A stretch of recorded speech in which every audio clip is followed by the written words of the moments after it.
Hi, this is Aaron Newcomb, and on this episode of Floss Weekly, Simon Phipps joins me. We're going to talk about Bitcore. What's new? What's going on? They have a lot of updates to talk about. It's coming up right now on Floss Weekly. Netcasts you love. From people you trust. This is Twit. Bandwidth for Floss Weekly is provided by CacheFly at CACHEFLY.com.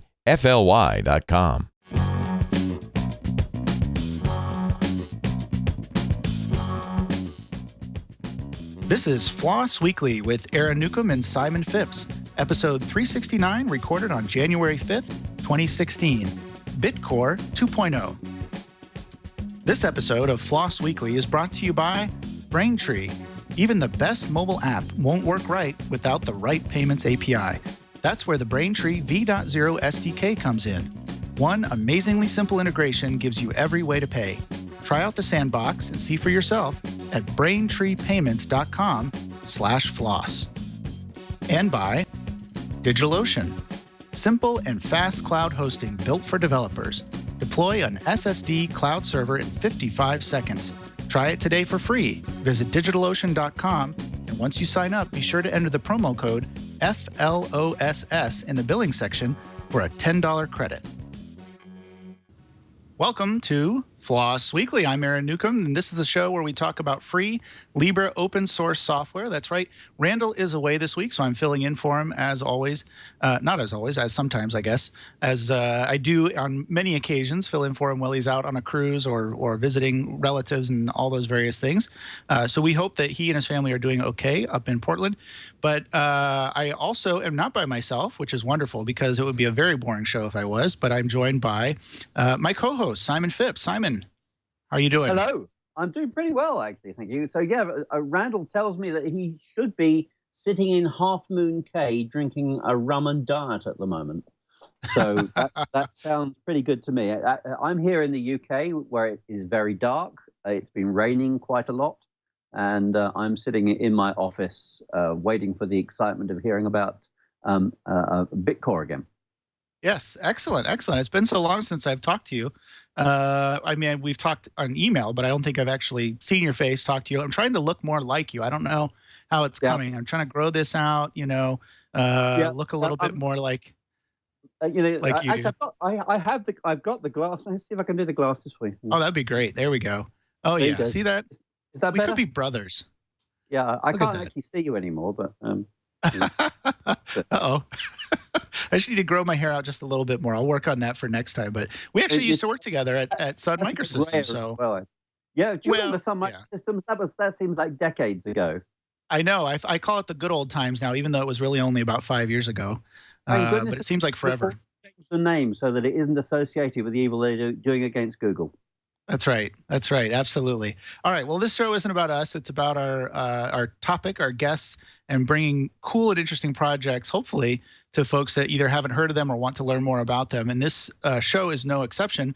We're going to be talking about Bitcore, which has to do a little bit with Bitcoin, I guess, and hopefully some open source libraries. I must confess I don't know a whole lot about it, so I'm going to learn a lot today.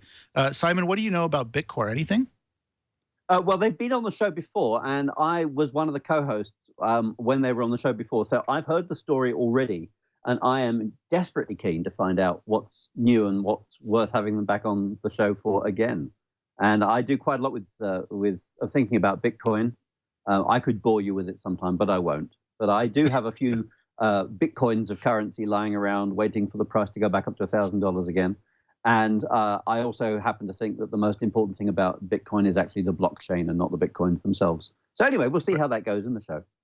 Excellent, excellent. Well, you'll be my crutch today. I'm going to lean on you for your in-depth knowledge of Bitcore. I actually was at a hackerspace in between the holidays, and they had a Bitcoin processor set up that they had hacked together and built, and it was just sitting there in their hackerspace, and you could insert your dollars and get Bitcoin back, and they were showing me how it works. I might build one. It was really fascinating.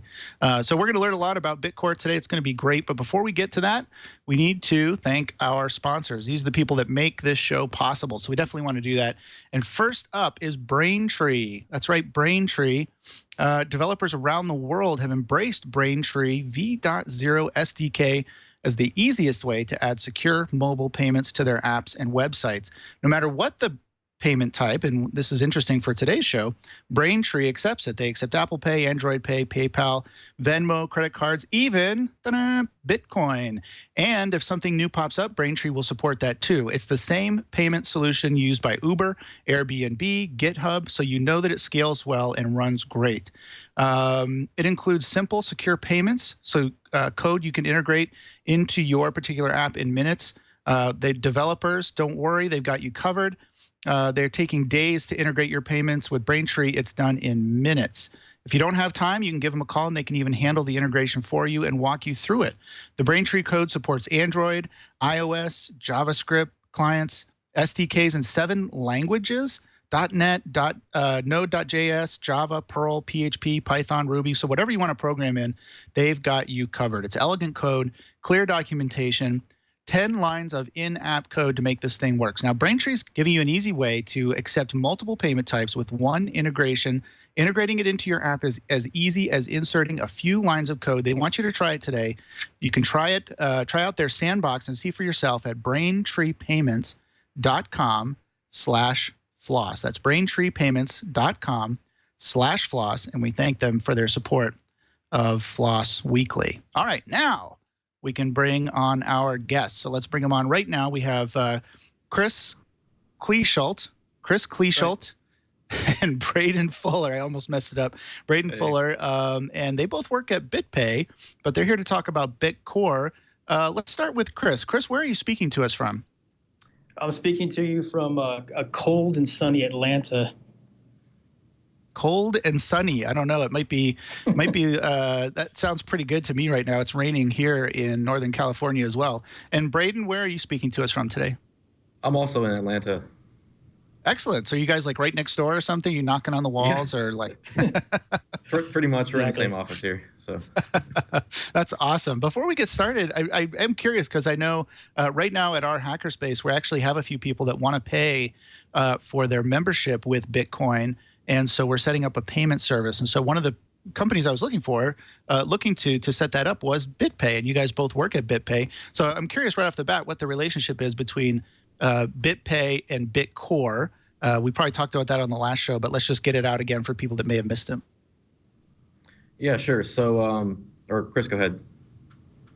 Oh, well, I mean, Bitcore is what our payment platform will be running on, or is currently sort of running on, and it's basically the core of what we do here. So we integrate Bitcoin into and we extend it, and it's sort of like the core of what we do here. I guess the short of it. Braden, do you want to expand on that?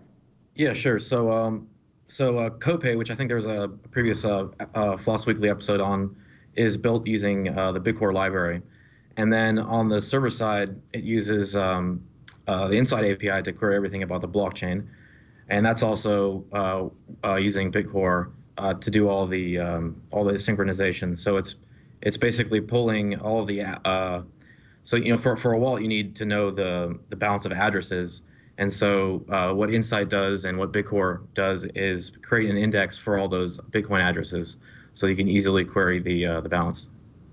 Okay, awesome. Thanks for the overview. And what is it exactly, Braden, that you and Chris do for BitPay? Okay, so I work maintaining the Bitcore library and many of the other. So about since this last episode, the library or Bitcore has been split up into separate modules, and so we have different functionality for like the P2P network. The core functionality for creating transactions, and some others. So I work on reviewing pull requests for those, adding new features, and making releases for those. So that's me. Okay, and Chris, what do you do? Well, I work directly with Braden, and I was sort of new to the company, or am new to the company, and I was sort of brought in to help out with this Bitcore software, because originally, if you look back, I think it was episode 303 that we talked about Bitcore before. That was Ryan X. Charles, and he was going into the Node.js portion of Bitcore, which is certainly important. But what we wanted to do is bring in the C++ shared library from Bitcoin Core itself. So I know it's very confusing, Bitcoin Core, but that's the software that most people, probably 90+% of people run. And so what we did is take that C++ and made it a shared library, and then extended that. So, we brought some of those C++ functions into the Node.js world so that we could use that. So that's primarily what I was brought in to help out with, is that C++ library. Excellent, Chris. And Chris, how did you hear about Bitcoin, or what inspired you to get involved? This is my dream job. I can't be happier about, first of all, being here with you today, but also working at BitPay, because I'm fortunate enough to live in the area that BitPay is headquartered in. And I've been a proponent of Bitcoin since 2011, when I heard about it on Twit with Leo, and I think it was the security podcast that you guys have, and I heard, I learned about it then. So, when Leo was mining, I guess he found a Coinbase, or he actually found a block using CPU miner, which I thought was absolutely fascinating. So I sort of emulated that, and the rest is history. And then I found out about this job years later, but it was just a perfect fit for me. So I feel very fortunate.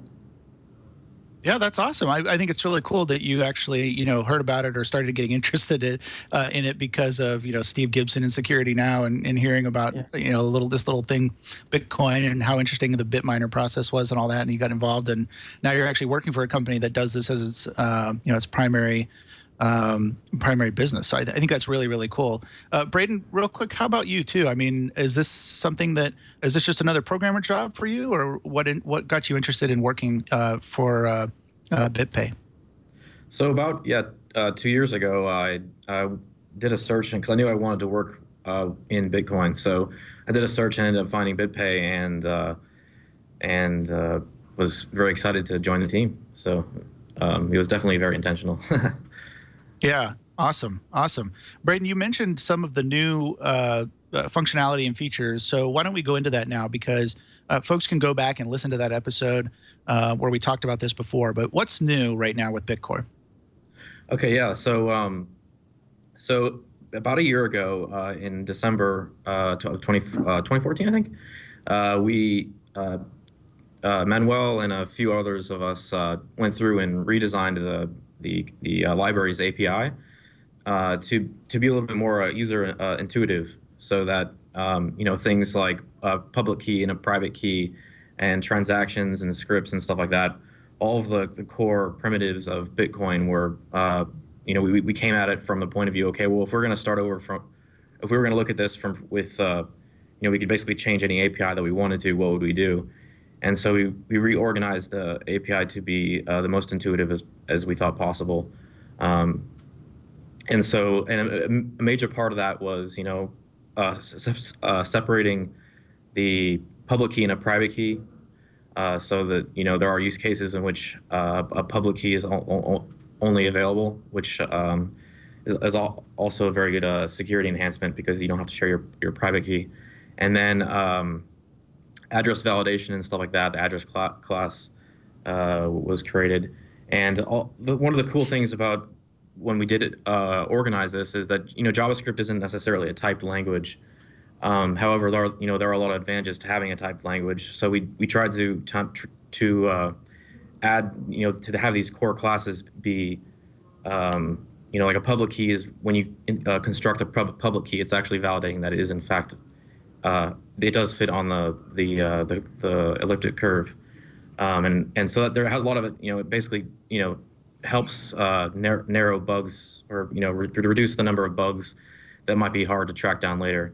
So that was a big part of the redesign of the API redesign, and that was we released that as the 08 release, and then we iterated on that to where we are currently for the library, which is 013.10, I think, possibly 11. And in the meanwhile, we've also been working on the full node implementation. So we've always had the functionality to, or Bitcore started off as just as a library, and so we were always using like RPC or the P2P protocols to actually interact with Bitcoin D. So when Chris came along, he really helped out with having the bindings or exposing the bindings from Bitcoin D directly from C+ into Node.js. So we can actually communicate directly to Bitcoin D without having to use RPC or the P2P network, which there's a lot of advantages there because we can add new API methods as we need them, and there's like a 20 times speed improvement in terms of just querying a block because we're essentially just getting it straight from the disk and then it goes directly into Node.js. So that's pretty much what's new. And then we released that as Bitcore 1.0, and then the library became its own module, and then we also have the Bitcore node module, which is all that functionality, and then Bitcore wraps together the node inside the library and a few others as one package, and that was released as 1.0, and then we had a 2.0, which was more or less just a small API change between 1 and 2. So that's pretty much what's new on there. So excellent. Well, just to keep this, I want to make sure that we're clear on how this works. You mentioned Bitcoin D, and so what's the relationship between Bitcoin D and Bitcore? So yes, so we actually pull in the source code from Bitcoin D, or otherwise known as Bitcoin Core, and then we apply a patch on top of that to be able to compile as a library, and then we use that library to have another set of C++ code that binds to those to some of the functionality that is exposed, and then we directly give that to Node.js. Chris may actually be able to go into a little more detail about the relationship there, but yeah. Yeah, absolutely. So this is the core question. This is the question that a lot of people ask when they're getting into Bitcore itself. And if you take a look at full node wallets like Armory or even the Bitcoin Core wallet, those guys have to rely on a daemon, a standard Unix daemon, or otherwise a piece of software that has to run in the background. And so what we want to do is not make that a separate requirement, to make it extremely user-friendly. And so what we want to do is integrate that long-running code, or that backgrounded code, directly into Bitcore as a node, so it's sort of transparent to the user. And so someone can literally build a startup based on the Bitcore software that we provide, because it's all open source and it's provided under the MIT license. So they can start a Bitcore node, and they can interact directly from Node.js or JavaScript directly into the node. So there isn't any separate setup of a Bitcoin node, a full node, if that makes any sense. And I can go into what a full node is if you're interested, or if you don't know. But that was the major hurdle when you used products like like the Armory wallet, is that you have to run this full node and it's a separate deal and all that. So we wanted to remove that requirement. Great. So give me who's using this? I mean, obviously you said BitPay's using it. It's to some degree at least. I mean, who else would be using this? Give me an example, maybe, of a company that's using this, or a project that's being developed using Bitcore. Braden, that's probably. Yeah, probably. I'm not exactly sure who is using it, but we do have a few people who are taking a look at the project and submitting pull requests, to fix bugs and whatnot. But our goal is, because we are creating a very the address index that we are creating adds an additional amount of syncing time, and it adds an additional amount of block of database storage. It is very much useful for a heavy use node or a kind of a super node where you want to be able to basically query the balance of any address. So anybody that that is interested in being able to do that is going to be able to use Bitcore. Okay, great. Just out of curiosity, what language is Bitcore written in? So yeah, the library is in JavaScript, and all of our APIs are in JavaScript, and then the bindings, the Node.js bindings are in C++, and then Bitcoin Core is also in C++, which we pull in. Okay. I have a little bit of a mixed background. I have an infrastructure background as well as a little bit of programming and a lot of other things. But I'm kind of curious, what kind of hardware specs are we talking about? The applications that would use Bitcore, are they going to be CPU intensive, memory intensive? It doesn't seem like they would require a lot of storage, but what kind of system would I need to set up to get this running?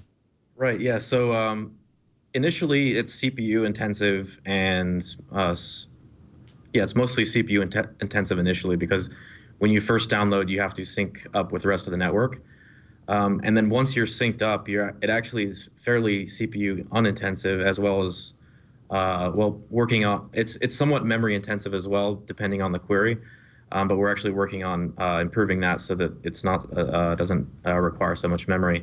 But the biggest requirement is disk space. So for testnet, it's actually a lot smaller and a lot easier to sync. But on LiveNet, it requires upwards of 100 gigabytes for today's blockchain. That's really interesting. I wouldn't have expected that it would require a lot of disk space. I thought it would be more processing, but I guess that makes sense. I mean, you said also that there was a 20x improvement in this version, or maybe that was the .8 version. I don't know. But since we've talked last, there's a 20x improvement. What's contributed mostly to the 20x? Is it just code fixes and streamlining in the code base, or and where do you see the impact of that? So okay, so I'm going 20 times faster. That means I'm going to require more. What the CPU load is heavier now because it's running faster, or I'm just kind of curious. So yeah, the CPU load would actually be a lot less. That's what contributes to the speed increase. And the speed increase, it isn't necessarily in the library itself, but it's in the relationship between Bitcoin D and the Bitcore library. So instead of having to query over an RPC interface, we're just basically directly calling to the C++ code. So that's where the biggest speed improvement is. So I'm sitting here while you're talking, digging around on GitHub, trying to find out who does stuff and what's going on. Tell me about your community, because I see you guys. Who else works on this code? Yeah, so we have a few people here at BitPay that are working on it. Patrick Nagurny has also helped out quite a lot with the architecture for Bitcore, the node, and then we have a lot of community contributions for the library over the last a year or so, and that's mostly been doing bug fixes, adding features. A couple of people have used it for doing a few altcoins. I think Namecoin has been one it's been used for. I don't know to the full extent that's working. There's been a lot of functionality that's been added that we haven't necessarily made it a priority at this point, but the most of the SPV functionality, which is simple payment verification. So there's I forget the BIP number, but a Bitcoin improvement proposal was what BIP stands for. But there's a BIP that basically describes this process in which wallets can do limited validation of the blockchain without having to download the entire blockchain. So there's been some contributions to add this thing called Merkle block, which is basically a much smaller block that has a proof of it basically proves that that a relevant transaction exists in a block without having to have the entire block data. So some of that's been added. There's been a couple of there's a couple of open pull requests on Bitcore Node right now, which are also various bug fixes with addresses and stuff like that. So it's pretty exciting to see all the community contributions in terms of finding bugs and fixing those, because that's really the advantage that of developing things using open source methodology, is that there's so many more eyes on the project to find potential problems. So right. Yeah, it seems to have been pretty quiet over December, I noticed, from looking at most of the graphs here. So are you just using Git governance for this? Taking pull requests and making a decision within your company about them, or do you have some larger approach to governance for the project? Yeah, so I mean, for bug fixes and stuff like that, it's fairly straightforward, because it's easy to pull in if it's a bug patch. One of us will take a look at it, review it, and make sure everything's working correctly. For sort of the higher level goals, we definitely have the priorities of what's developed and what are new features that comes directly from BitPay. Right. And the things that people are using this for, is it mainly about Bitcoin as a currency, or are there people who are doing interesting things with documents, with program transactions, right, with distributed devices? What would you say is the most interesting stuff that's going on? So it's primarily designed around currency, because it's designed to work with Copay. However, we've been working on other projects which are putting I think Manuel, who is also working on Bitcore, had a website, or he has a project called Proof of Existence, which basically creates a hash of a document and then puts that into the blockchain as a timestamp. So one of our and there's also another benefit of that is you can actually create consensus. So instead of just putting documents, you can actually create consensus based off of including these hashes into the blockchain, so that you can prove that something existed, and then also prove that you can also establish a new consensus logic based off of what has existed and what exists before what. We actually have we published a white paper called ChainDB, which documents a little bit of that.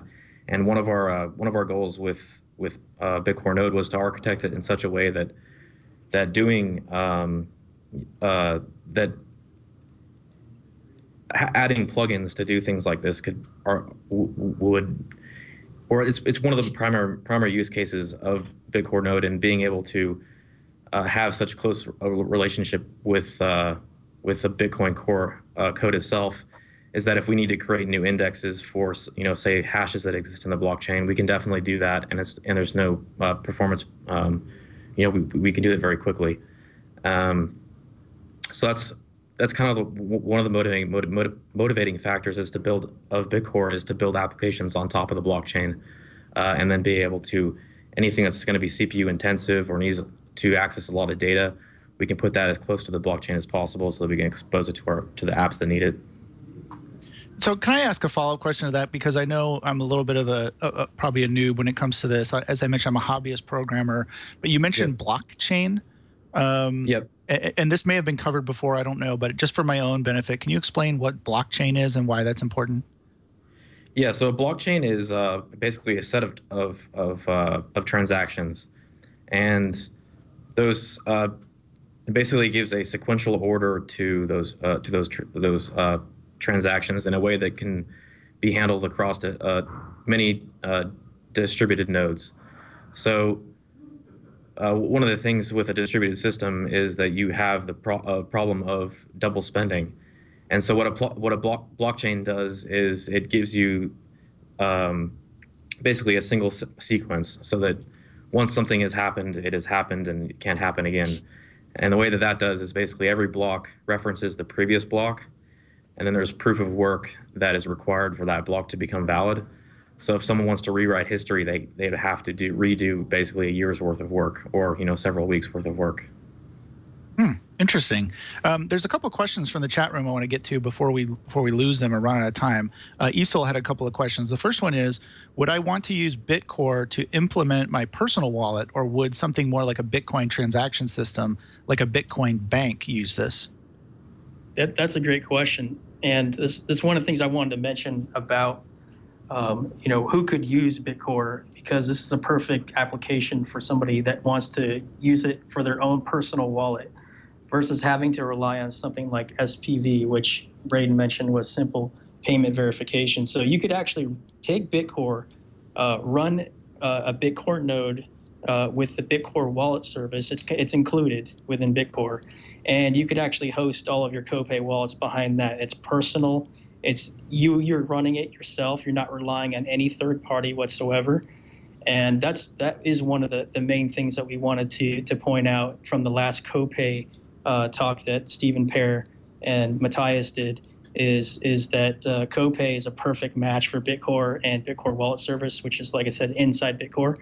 And so yes, it's a perfect application. We wanted to target hobbyists and people that wanted to experiment with the actual Bitcoin blockchain and the Bitcoin and what Bitcoin can do, and so that's a perfect application. But one of the things that Patrick Nagurney did that Braden mentioned, he's one of the people that we also work with, is he built this service architecture on top of Bitcore to make it very easy to implement a service. So if you're a Java programmer, you're familiar with interfaces, and the service architecture is very much like an interface. You can just plug in a new service and off you go. And so it's very extensible in that capacity. Would there ever be an application or a need or a use for Bitcore to write something that's not necessarily Bitcoin related? I mean, I think you mentioned that there was some alternative currencies that perhaps were using this, but is it always going to be? The reason I ask is because, I mean, the Bitcoin, one of the great things about Bitcoin is it has been written so well, and it works so well that would there ever be a reason to use Bitcore or something else to build off of Bitcoin and make a completely different service, something that's not necessarily currency related? Or am I just dreaming? Yeah, absolutely. That's one of the reasons why we undertook this whole thing, is we wanted to make Bitcoin extensible and highly usable to people. They can plug in new software. One of the things that Bitcore does is it allows JavaScript developers, which I venture to guess there's many more JavaScript developers in the world than there are idiomatic C++ developers. That's just my take. So it's bringing the Bitcoin ecosystem into a much wider audience. And so yes, I think one of the things it does is from the get-go is provide this service architecture and provide JavaScript developers. I come from a Ruby background, but I was still very much in the JavaScript world doing web apps and that kind of thing. So you can think of a lot of open source developers as having a foothold in JavaScript no matter what they do. I can't imagine, if you're a Python guy or Ruby person, that you wouldn't have some exposure to JavaScript and be able to at least try out Node.js and that kind of thing. So. Yeah, cool. Very cool. Braden, you mentioned earlier, I want to make sure we get to this. I think you answered this, but you may have, our audience may have had to have been listening closely to get the answer. And Esol asked this earlier, so I wanted to make sure we get this out. Another question from the audience. He says, the C++ shared library ported to Node, is it a C++ shared library ported to Node.js, or is Node.js application calling out to the C++ code? And I think you answered that earlier, but can you explain the relationship between those two? Yeah, so we actually compile Bitcoin, and then we link it into we compile Bitcoin, then we compile the bindings, and then we link them together, so that it is what is it's basically there's an API for Node.js for add-ons, and we're basically compiling a .node file, which you can using the standard require a JavaScript file. You can actually just require this compiled .node file, and it exposes more or less what would behave just like a JavaScript API. Okay, so I'm actually very interested in that question that Aaron was getting at a moment ago. How would someone get started with this stuff? Because Bitcoin is big and scary. You can easily, you're sitting with this vast community of people. You're dealing with a blockchain that's in use by millions of people. Where would you start if you were going to go explore an application that was using Bitcore? Okay, so yeah, I would say that if you're interested in doing development, a great place to start would be to take a look at the Bitcore library's transaction class, and basically go through the processes of building a transaction. So in that process you kind of learn about, well, how a blockchain works, what an unspent transaction output is, why that's necessary, what sign and what the process of unlocking that and then spending it to a new output. All that would be, uh, there's not an application that's not going to be dealing with that. So it's a great starting place if you're interested in doing development. On the other side, if you're more interested in just in running a node, and you have a wallet that you want to run, and you want to connect it to, or say you have Copay and you want to connect it to your own Bitcore wallet service, or a really good place to start with that is just to get a full node running, sync it up, get Insight running, get the Bitcore wallet service running, and connect Copay to it, and then start doing transactions. And we actually have some pretty good docs on the bitcore.io website for guides on setting up a full node. Right. But I mean, what presumably, if I'm going to go play, there has to be some sort of sandbox or some kind of toy money that I can use. So surely I'm not going to go straight in there hacking transactions on the Bitcoin blockchain. Right. Yeah. So there's actually two networks. Yeah, I forgot to mention that. So there's the testnet network, which was added quite a while ago, which basically has you can. It's for development. It's perfect for that, because you can play around, do transactions. The money doesn't mean anything, and it's a lot faster to sync up. So there's a lot of advantages to doing that. There's also which we use fairly regularly, is another network, or a subnetwork of testnet, which is called regtest, which you can basically, instead of, if you're doing application development and you have to wait 10 minutes for every block to confirm, it can be, if you're testing that functionality, it can take a little while. So what regtest enables is basically being able to build blocks right after each other, so that your tests and your application development can speed up. Right. Yeah, and also, so, okay, go right ahead. Oh, I'm sorry, Simon. What I was going to say is we also have something on Bitcore.io called the Playground.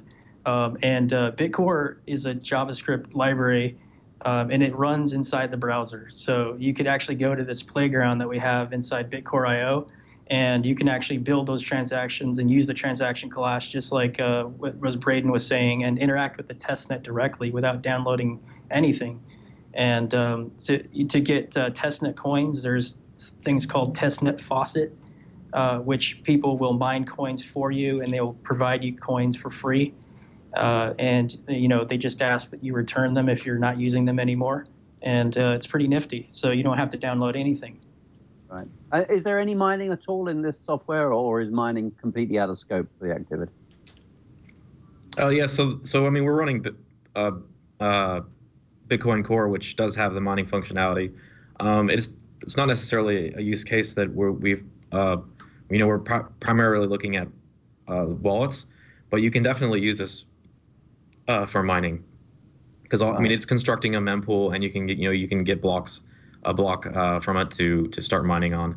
However, a lot of the mining code would actually be done in with separate software that's going to be optimized for finding those hashes. Right. Well, you need to use a nuclear reactor to power a warehouse full of FPGAs these days, just to get a fractional Bitcoin. So. Yeah. If you could even do it with FPGA, I think you'd have to do it with a pure ASIC. Yes. Yeah. So, and I've often thought actually that there are some other applications I would like to do with the blockchain. For example, I would like to have a distributed document repository that I would like to write with the blockchain, and I would like to in an Internet of Things have some sensors logging their sensor data using a blockchain. Is that the sort of application that I could hack with this code, or am I going to have to go somewhere else to go and explore those things that wouldn't involve Bitcoin-style proof of work? They'd use some other token to allow transactions to take place. So we do have a tutorial, we have a tutorial that goes into including document hashes into the Bitcoin blockchain. I don't know if that's specifically what you mean exactly, but it is definitely something that we've thought about. Yeah, I'm thinking more about using both altcoins. If I want to have my own coin, I've often thought that the only reason that we have proof of work is because of the scaling necessity of Bitcoin, and I've wondered whether we could have some other token used to authorize the writing of a block. I'm guessing that to do those sorts of things, I've got to go programming outside the scope of Bitcore. Yeah, you would definitely have to. Yeah, yeah. You'd have to. I mean, but there are a lot of starting points that that you could, that this would be a good starting point because one of the things we've talked about is that supporting different altcoins like Litecoin, and it actually if you developed an application, say, on top of Bitcore and using the Bitcore API, it'd be very simple to basically update the bindings. Instead of binding to Bitcoin D, you'd bind to Litecoin, and then you'd automatically have that application available to both networks. Right. So in terms of community, what are you missing? Who would you like from? We've got quite a big audience who are going to be listening to this broadcast. What sort of people do you want to come join in? So yeah, finding bug fixes is always a big one. Also, maybe going into this area of different different altcoins and supporting those is also something that could be fairly interesting to take a look at. But yeah, bug fixes and whatnot is really where most of the time I think is well spent. And also, we would really like more people to actually run a full node using Bitcore. There's only about 6,500 full nodes out there on the Bitcoin network, and we'd like to see more out there. The more peers on a peer-to-peer network, the better, as far as we're concerned. So even if you don't contribute to the project directly with code, you can still run a full node, and you can do that through Linode or Amazon Web, AWS or any of those. And it can be done very cheaply. In fact, Braden and I have both run full nodes on something called Gandhi, Ghandii. I think it's Gandhi.net. And I think we're running for less than $15 a month. You can run a full node on the Bitcoin network. And so that's a good place to start if you're interested. Right. Have you thought of getting it up there on Red Hat service? Because they're offering some free accounts up there where you could maybe run a full node. It's funny that you mentioned that because that's one of the things I've been working on is actually providing a Docker instance for Red Hat, Enterprise Linux, Fedora, CentOS. And as you probably know, Red Hat has a partnership with Microsoft through their Azure platform. Never thought I'd see the day, but that is the way. It's very nice. And so you'll be able to run Bitcore in a Docker instance or in a Linux container on the Azure platform as well as the Red Hat platform. Right. So what is the range of places I can run the Bitcore code? Can I run it on my Raspberry Pi? Can I run it on my Android phone? Or do I need to have IBM Watson to run it? No, actually, you can run it on pretty modest hardware. We do have a couple of patches that make it run on the Raspberry Pi. However, I think Braden was mentioning that we're trying to optimize it for memory because we don't want people to have the very latest Raspberry Pis that have a gig or so of RAM. We want to be able to run this thing on a 512 meg modest hardware, either your phone or a Raspberry Pi that has modest specs. So there's some patches there. So we'd love to help people get it running on that. It's in the current branch or the current release. It's currently not supported on that, but we're more than happy to help people in the forum on Bitcore.io. Awesome. And speaking about helping people, I want to come back in just a minute and we'll ask if there's anything that we didn't ask. We'll ask you that question. Is there anything that we didn't ask? So be thinking about that for just a minute here. And while we do that, let's talk about DigitalOcean. Whether you're an experienced code warrior or just getting started, you need flexible, reliable, and affordable hosting. And that's where DigitalOcean comes in. They provide developers with droplets, which are virtual private servers that can be customized and deployed quickly to host websites, web apps, production applications, personal projects, virtual desktops, almost anything you can think of with full root access. And if you're like me, you like to tinker with things, you know that full root access is really, really important. DigitalOcean is built for developers. It's used by over 400,000 developers. I've tinkered with it as well.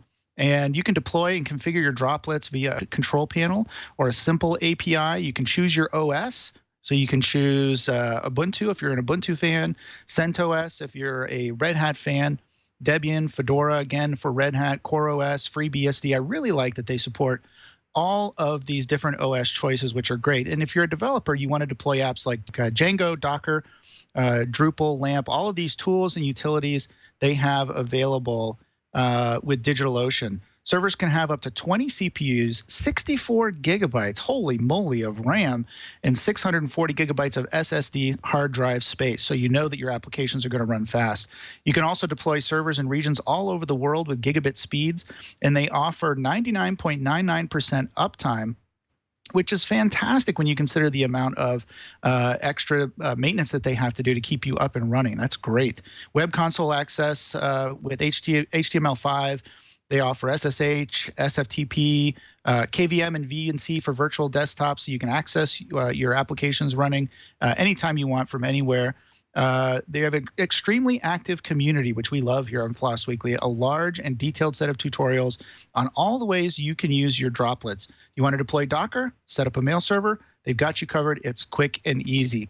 DigitalOcean has incredibly affordable and straightforward pricing. Servers start at only $5 per month.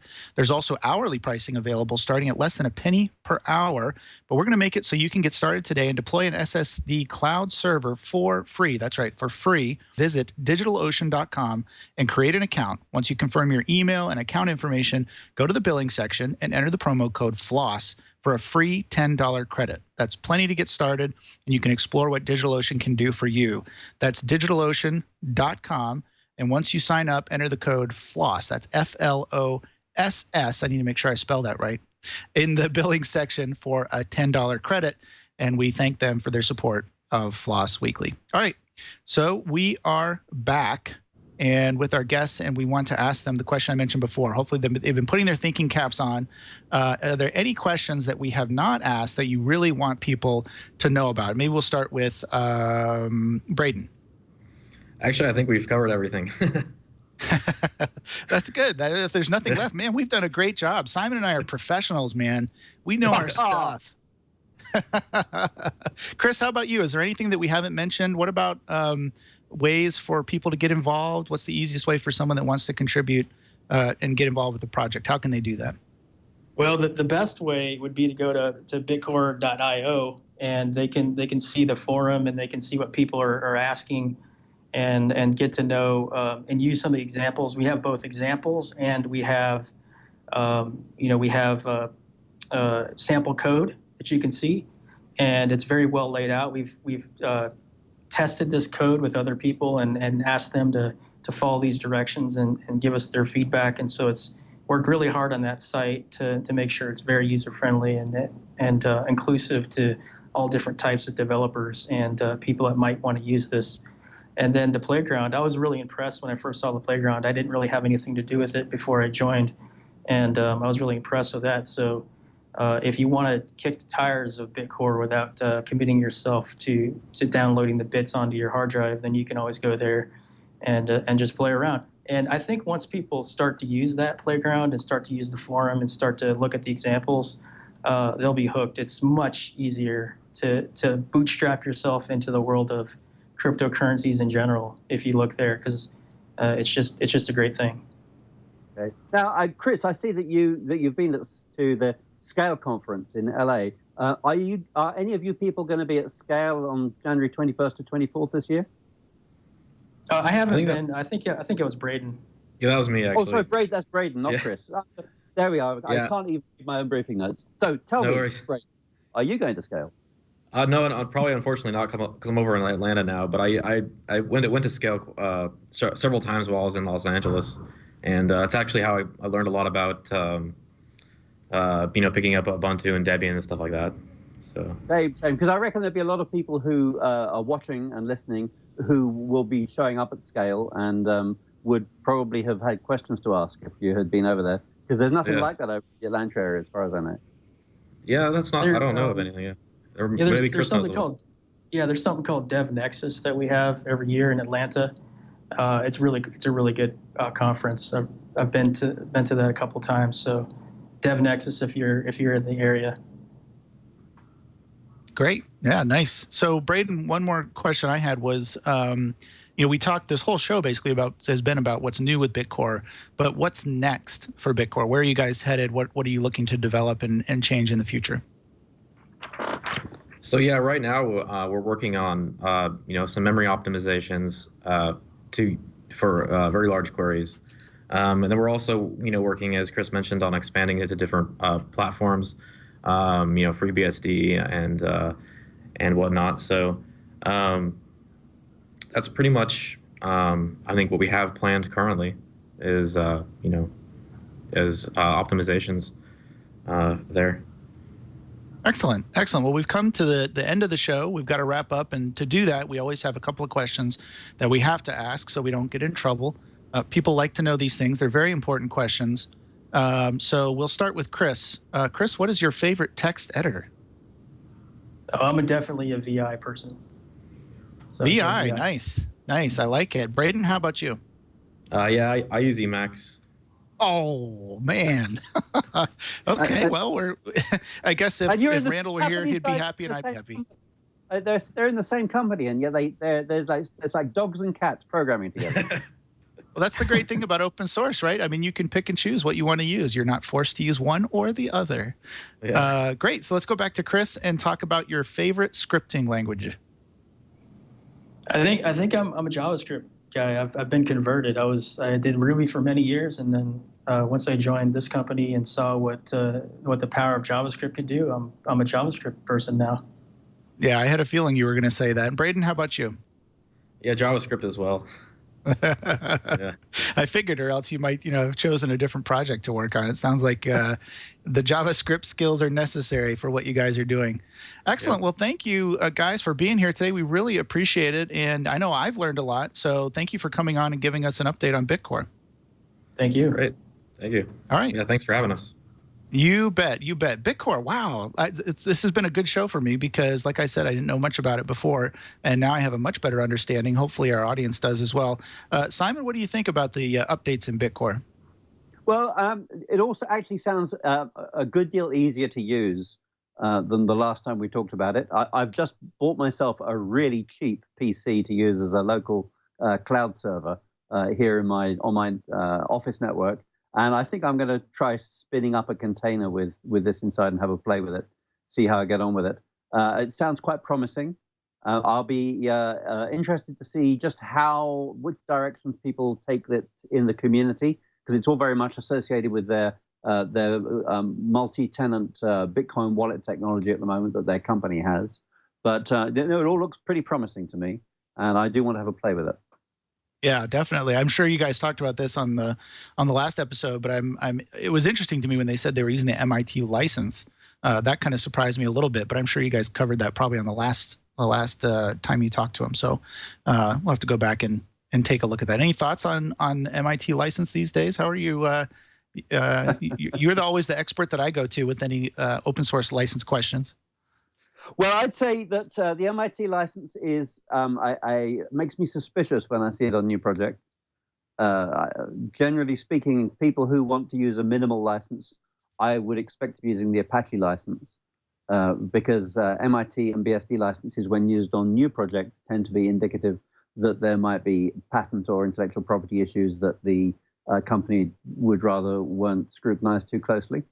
But there's really no problem with it. You can do whatever you like with the code. All you have to do is minimal compliance with the authorship notification requirements of the license. So it's a very clean license to use. Means you can do whatever you wish without needing to have a relationship with them. So there you go. You heard it first from Simon. I love getting those insights from you. That's perfect. Speaking of getting insights from people, you can get insights from us on a weekly basis here at 9:30 a.m., our new time, 9:30 a.m. on Tuesdays on the Twit Network. So if you're catching this in post, if you downloaded the show and you'd like to join us live, that's when you can do it, is 9:30.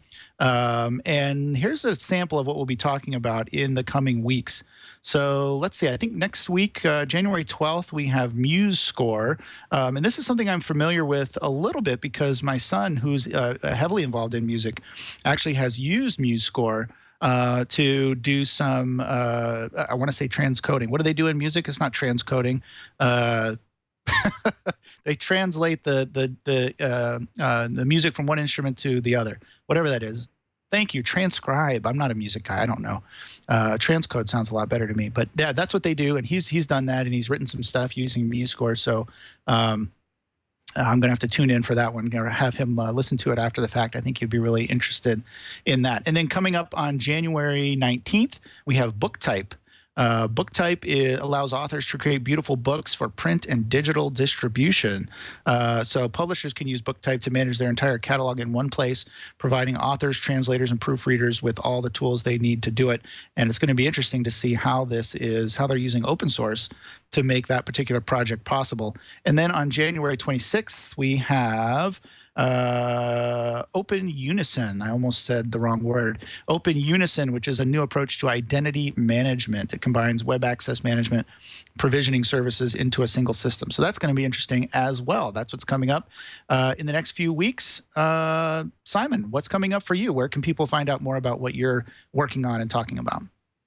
Well, I quit my job at the Indian company that I worked at last year, and I'm now an independent consultant again with my own company, Meshed Insights Limited in the UK.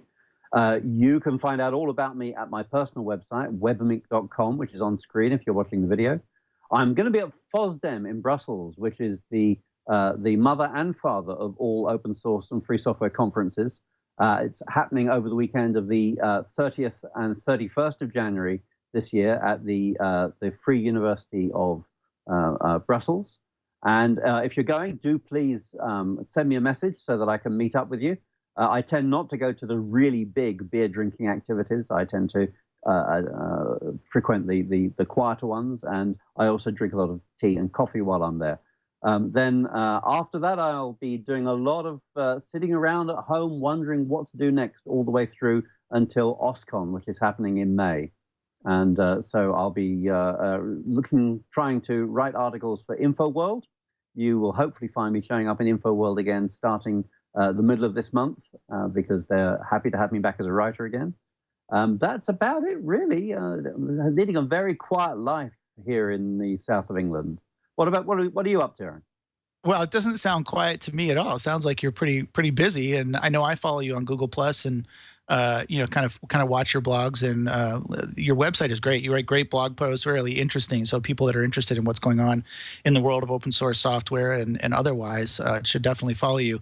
As for me, that's the best place to follow me as well, is on Google Plus. I always post to Google Plus first, and then it goes out to Twitter and Facebook. You can follow me there as well if you want. Right now, I'm busy getting ready for Benicia Mini Maker Faire that's coming up in April. If you're in the Bay Area, April 16th is the magic date. It's a small little maker fair.